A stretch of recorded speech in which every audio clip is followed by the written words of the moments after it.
más quieres. En 6 AM Hoy por Hoy, la tendencia del día. Muchas veces lo es tendencia ICETEX. No hace mucho tuvimos aquí en los micrófonos de Caracol al director de ICETEX. Le planteamos algunas inquietudes que tienen los colombianos, los padres de familia, los estudiantes. Planteamos también las cosas positivas que el ICETEX nos ha dejado a buena parte de la población colombiana. Me acuerdo que Echeverry contó que él había estudiado gracias al ICETEX, pero lo cierto es que hay una cantidad de quejas que continúan, que son reiteradas y que no encuentran satisfacción para la gente. Nos acompaña Daniel Torres, que es representante de los usuarios de ICETEX. Daniel, buenos días. Muy buenos días, Gustavo, y a toda su audiencia. Muchas gracias por tenerlo. Una inquietud, ¿cómo es uno representante de los usuarios de ICETEX? ¿Quién lo nombra? ¿De dónde sale eso? Es un movimiento distinto a todos, porque nosotros los deudores de ICETEX estamos atomizados por todo el país. Y eso era una ventaja del ICETEX, nos tenía muy desinformados, a uno les decía otras cosas, a otros unas cosas distintas. Y resulta que hace 7 años, gracias a las redes sociales, empezamos a encontrarnos los deudores que estábamos en regiones apartadas, en zonas rurales, en todas las zonas de Colombia. Nos encontramos a través de las redes sociales y empezamos a compartir estas denuncias de los cobros excesivos, de los abusos del ICETEX, y encontramos comunes denominadores. Y a partir de ahí creamos ICETEX Te Arruina, que es un movimiento extraordinariamente grande en el país, con más de 35,000 seguidores en las redes sociales. Y gracias a ese movimiento de ICETEX Te Arruina, pues hemos capturado todas las denuncias que ocurren día tras día. A ver, en tiempos de pandemia que se han hecho algunos anuncios de auxilios y de ayudas, ¿eso ha funcionado? No, todo lo contrario. Han endeudado más a los deudores. Les voy a dar un ejemplo. Según el ICETEX, estas son cifras del ICETEX, antes de la pandemia, si alguien no hubiera tomado esta situación o estos alivios, pseudoalivios, tendría que pagar un crédito por 36 millones. Pero si adopta uno de estos alivios, el ICETEX les llama ampliación de plazos, por ejemplo, va a tener que pagar al final 46 millones. Por lo tanto, un deudor que tiene una necesidad y acude al ICETEX va a salir más endeudado. Daniel, este es un movimiento que lleva ya algunos años, y yo creo recordar que en el 2018, 17, durante los últimos meses del gobierno Santos, ya se había hablado de algunos cambios en el ICETEX y que iban a mejorar su sistema de financiamiento. ¿No ha cambiado nada entonces? O sea, ¿todos son anuncios que se quedan en el aire? Que se quedan en el aire y en titulares. Desafortunadamente, mire, a un joven profesional, si logra obtener un trabajo, a uno le dan 2 meses para probarse en su nuevo trabajo. Tiene que demostrar resultados. Este ICETEX, administrado por el actual presidente del ICETEX, se llama Manuel Esteban Acevedo, lleva 2 años en ese puesto, y con el viceministro de Educación Superior, Luis Fernando Pérez, no ha logrado ningún resultado. De hecho, todo lo contrario. Usted tiene toda la razón. Nosotros, por más de 4 años antes de este gobierno, logramos tramitar más de 3 leyes de la República que beneficiaban a los deudores. Sin embargo, este gobierno no las ha reglamentado. Imagínese usted, a través de la democracia, de un ejercicio de verdad juicioso, hecho con todos los deudores en el Congreso de la República, este gobierno lo que ha hecho es enterrarlos y archivarlos. Daniel, pero de todas maneras aquí hace unos días también hablamos con el director del ICETEX y con muchas personas que gracias al ICETEX han podido estudiar, han podido hacer un posgrado. La gran mayoría de la gente se muestra satisfecha con el ICETEX y con la ayuda que les ha generado. O sea, atacarlo de esta manera no es acabar con un programa que ha sido importantísimo para que muchas personas puedan acceder a la educación. Fíjate que nosotros jamás hemos dicho que el ICETEX debe desaparecer, todo lo contrario.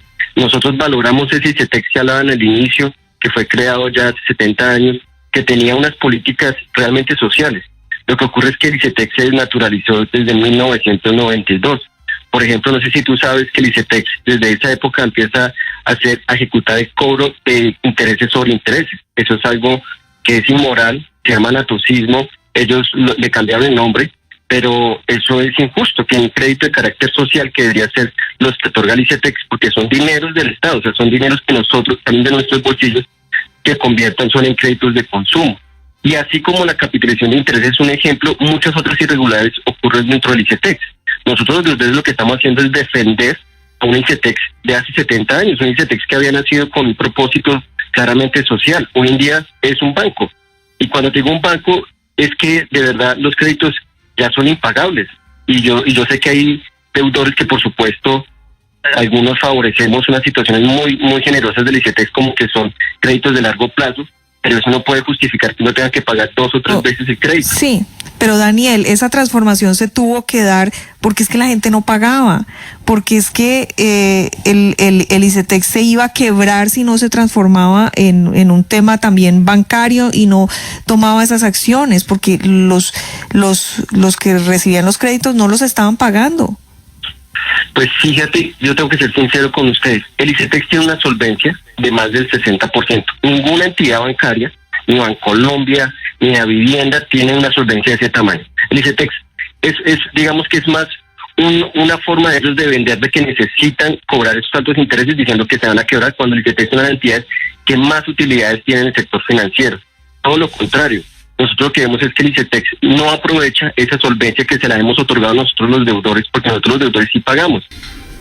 No, que al final se ha vuelto un libreto, decir que los deudores no pagamos. Es un libreto que viene del propio ICETEX. Nosotros lo recordamos desde el 2016, cuando nosotros logramos a través del Congreso prohibir el cobro prejurídico, que era un negocio realmente exorbitante de más de 60,000 millones de pesos que el ICETEX le daba a la cartera de los deudores a unos chepitos, y ellos con amenazas, intimidaciones, llamando a las familias, acabando con la tranquilidad de las familias, sacaban unos multimillonarios contratos. Y nosotros logramos acabar en eso, tuvimos muchas amenazas, y en esa época yo me acuerdo de ese libreto, es que los deudores no pagan, y eso no es cierto. Los deudores pagan y pagan y pagan. Lo que ocurre es que al interior del ICETEX tienen unos sistemas de información tan precarios, tan fáciles de vulnerar, que son Exceles, literalmente han sido Exceles en los cuales uno paga, no se registran los pagos, se pierde la plata y un día para otro los estados de cuenta quedan en ceros. Entonces nosotros lo que estamos buscando es que sea una entidad eficiente, eficaz, y que de verdad que esos pagos que hacemos nosotros terminen promoviendo la educación superior y no más bien que esa plata se desaparezca en despilfarros que ocurren al interior del ICETEX. Daniel, ¿cuáles son las propuestas concretas que tiene hoy la asociación en el contexto del COVID y de la crisis generada por la pandemia? Mire, nosotros propusimos, y eso lo hicimos desde antes de que sacaran el decreto 467, nosotros propusimos que todos los dineros que aportaran los deudores fueran a capital, de forma que al momento de salir de esta crisis tan tremenda que estaban atravesando esta generación, estos jóvenes, pues su deuda se vea disminuida. Si tú pagas todo, si el 100% de lo que pagas es a capital, nosotros no estamos desconociendo que tenemos que pagar, pues lo que vamos a lograr es que cuando salgamos de esta dificultad sea menos. También propusimos que hubiera un periodo de gracias sin interés, que hay muchos deudores, son jóvenes profesionales o algunos que tienen contratos por prestación de servicios, que sus contratos quedaron suspendidos o no los renovaron.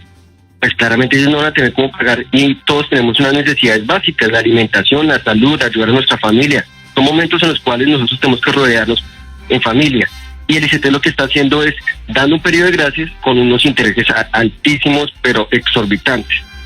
Y por último, nosotros le pedimos a que algunos de estos abonos que hiciéramos nosotros fueran considerados como un pago acelerado de crédito. ¿Qué quiere decir? Si uno hace pagos acelerados, que es lo que yo quiero reiterar acá, que nosotros queremos pagar, que son pagos que no están programados. Entonces, un ejemplo, si mi cuota es de 600,000 y yo hoy pago 1,000,000 de pesos, que por haber hecho ese pago tengan algún descuento, de forma que ese crédito sea mucho más rápido de pagar, que el ICETEX obtengan esos dineros que va a obtener en unos años, los obtenga ya, pero también que el deudor tenga un beneficio que le permite utilizar esa solvencia económica para mejorar el flujo de su familia.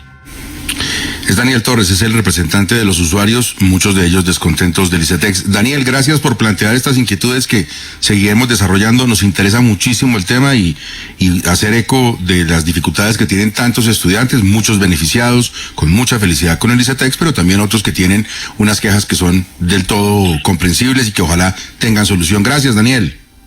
A ustedes, y de verdad, ojalá ustedes nos tengan muy presentes para la reforma al ICETEX. Ahorita está transitando una comisión de reforma de ICETEX que ha tenido muchas fallas porque han involucrado a algunos integrantes que favorecen son los puntos de vista bancarios y nosotros nos tuvimos que retirar de esa reforma debido a eso.